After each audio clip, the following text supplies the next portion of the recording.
Meron pa rin hindi siya yung actual na nakakita but na-experience niya, yung asawa ng pinsan ko. Nung buntis daw siya before nagstay siya sa bahay nila tas may sarili siyang kwarto. May time na kapag gabi lagi siyang may naririnig na tumutunog yung bubong nila, maingay daw parang may naglakakad at nahihirapan siya matulog. Never niya tinignan kasi ang akala niya raw mga pusa lang. Then kinwento niya sa fam niya, tas ang pinagawa sa kanya is nilagyan ng asin yung mga entryway ng kwarto niya, bintana and pinto, tas naglagay rin walis tingting sa kwarto niya and nagsaboy ng asin sa bubong nila. May bawang din sa may bintana and sa tabi niya.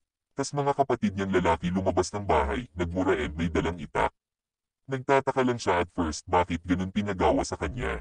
Turns out, yung kapitbahay pala nila may nakikitang tao sa bubong nila gabi-gabi. Tas akala niya lang nung una kapatid ni ate, marami siyang kapatid na lalaki, pero nagtaka si kapitbahay bakit tuwing gabi nag-aayos sa bubong. Tas kinwento niya doon sa nanay ni ate, doon na sila na shock and pinagawa kay ate mga measures na yun. After nun, nawala na yung maingay sa bubong and nakakatulog na siya ng ayos. Creepy kasi that time, walang alam na may buntis sa bahay nila. Kasi never lumabas si ate kasi parang secret pa siya that time.